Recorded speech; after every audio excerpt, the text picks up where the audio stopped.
નમસ્તે. આજે આપણે બનાવીશું રાબ, જે શિયાળામાં પીવાતી હોય છે, જે શરદી ઉધરસ કફ અને ગળા બેસી ગયું હોય એમાં પીવાતી હોય છે. એમાં આપણે જોઈએ ગાયનું ઘી, બાજરીનો લોટ, ત્રિકટુ એટલે સૂંઠ મરી પીપર, ગોળ અને પાણી. પહેલાંના જમાનામાં આ રાબ સવારમાં પીવામાં આવતી હતી. સૌથી પહેલાં આપણે ગાયનું જે ઘી છે એમાં આપણે લોટને શેકવાનો. બરાબર છે. અને આપણે હવે ધીમા ગેસ ઉપર આપણે પહેલાં ઘીને ગરમ કરવાનું છે. આપણે એમાં બાજરીનો લોટ શેકીશું. બાજરીનો લોટ લઈ શકાય, ઘઉંનો લઈ શકાય. આવી રીતે એને શેકવાનું. આ રોટલીના જેવો હોવો જોઈએ કે ભાખરી જેવો? ચાલે, લોટ તો મોટો ઝીણો બધો ચાલે.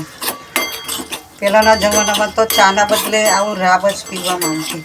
અત્યારે હોસ્ટેલમાં પણ ઘણી જગ્યાએ સવારે બાળકોને આવી રાબ બનાવીને પીવડાવવામાં આવતી હોય છે.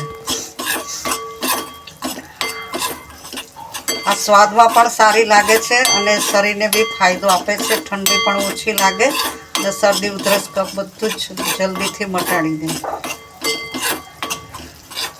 આપણો લોટ શેકાશે ને એટલે સુગંધ આવશે. સુગંધ આવે એટલે આપણે એમાં પાણી એડ કરવાનું. હવે સુગંધ આવી, લોટ શેકાય એટલે એની સ્મેલ આવે. હવે આપણે એમાં પાણી નાખીશું. આનું માપ કઈ રીતનું પાણીનું? બસ તમારે જેવી જાડી પીવી હોય તો બાજરીનો લોટ વધારે નાખવાનો, પણ 2 ચમચી તો લેવાનું જ. તો આ ગળામાં ચોટે ને તો બહુ મસ્ત લાગે છે.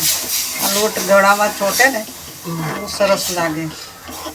તમારો અવાજ બદલાઈ ગયો હોય, જાડો થઈ ગયો હોય, શરદી ઉધરસના કારણે બેસી ગયો હોય અવાજ, બધું મટી જાય. એટલે આમાં ત્રિકટુ પણ આપણે નાખીશું, બરાબર છે? આમાં ત્રિકટુ નાખીશું. આયુર્વેદિક દ્રષ્ટિએ તમારે નાખવો હોય તો નાખવાનું, ન નાખો તો બી વાંધો નહીં. તમારા ઘરે ત્રિકટુ ના હોય તો સૂંઠ, લવિંગ, મરી બધું ખાંડીને નાખી દેવાનું. તુલસીના પત્તા બી નખાય ખાંડીને. મરી ખાંડીને નખાય. એટલા મરી હોય તો મરી ખાંડીને નાખી દેવાના. પણ ગોળ વાપરવાનો, ખાંડ નહીં વાપરવાની. હવે આને આપણે ગોળ નાખ્યો. હવે આપણે ગોળ આમાં ઓગાળી દેવાનો. ગોળનો પાવડર ચાલે? પાવડર વાળો ગોળ પણ ચાલે. ગામડાનો ગોળ, કાળો ગોળ એ ચાલે.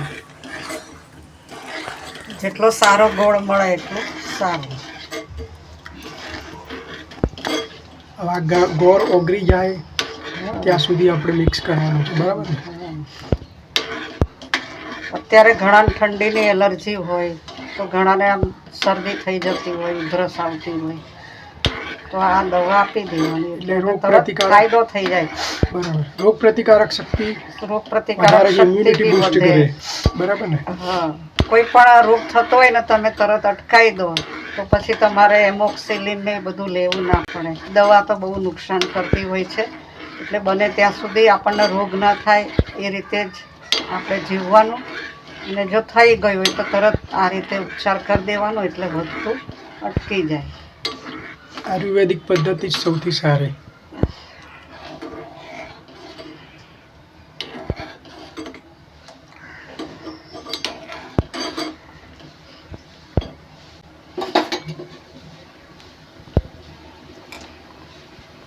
તમારી પાસે કંઈ ન હોય તો તમે આદુ ખાંડીને નાખી દો ને તો પણ ચાલે. પછી આદુને કાઢી લેવાનું. આદુ મોટું મોટું ખાંડી નાખવાનું, અથવા એને પછી આદુને કાઢી લેવાનું ને પી લેવાનું. અથવા છીણીને નાખો તો પણ આદુ સાથે પી જવાનું. એટલે આદુ તો દરેકના ઘરમાં હોય જ. આપણે શિયાળામાં ચાની જગ્યાએ આવું રાબ પીએ તો તમને શરદી ઉધરસ થાય જ નહીં. અને પેટમાં અમી રહે, તમારું પેટ ભરાય એવું લાગે, તમને એમ લાગે કે મેં ખાધું એમ.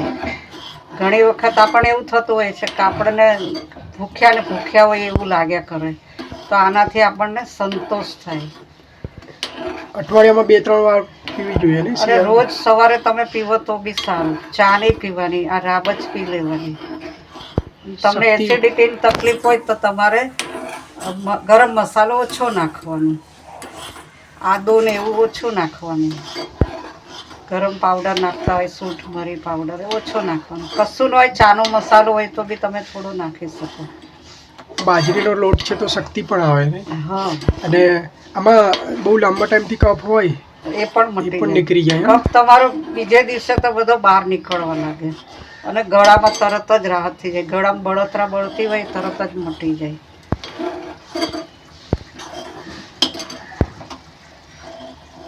તમને વધારે કંઈ તકલીફ હોય ને તમને એલોપેથિકની ટ્રીટમેન્ટ ચાલુ કરી હોય તો એની સાથે તમે આ લો તો તમને થોડો જલ્દી ફાયદો થઈ જશે. ગમે તેવો ફેફસાનો કફ હોય તમારો તરત જ આરામ થઈ જશે. અને ક્યાં સુધી ઉકાળવાનું બસ છે? આવા 3 ઉભરા આવે એટલે આપણે એટલે લોટ કાચો ના રહેવો જોઈએ. હા, લોટ કાચો ના રહે. ઘીમાં બરોબર પેલા ગરમ મસાલા પાકે ને હા, પાણીની અંદર એટલે શરીરને ફાયદો આપે. એટલા માટે 3 ઉભરા લાવવાનું. બસ થઈ ગયું આપણું તૈયાર.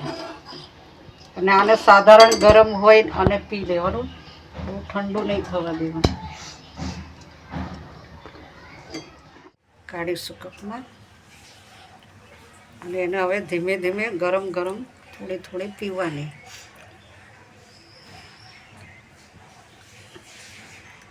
નાના બાળકોને પણ આપી શકાય. નાના બાળકો માટે બનાવો ત્યારે ગરમ મસાલા તમારે એકદમ ઓછા નાખવાના.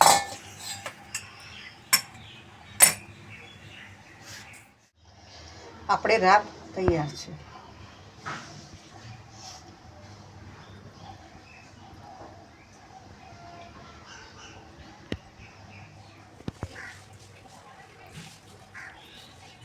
જો તમને અમારી રેસીપી ગમી હોય તો અમારી channel the Bhavsar kitchen and આયુર્વેદાને સબસ્ક્રાઈબ કરો, અમારા વિડીયોને લાઈક કરો, કોમેન્ટ કરો અને શેર કરો. Thank you.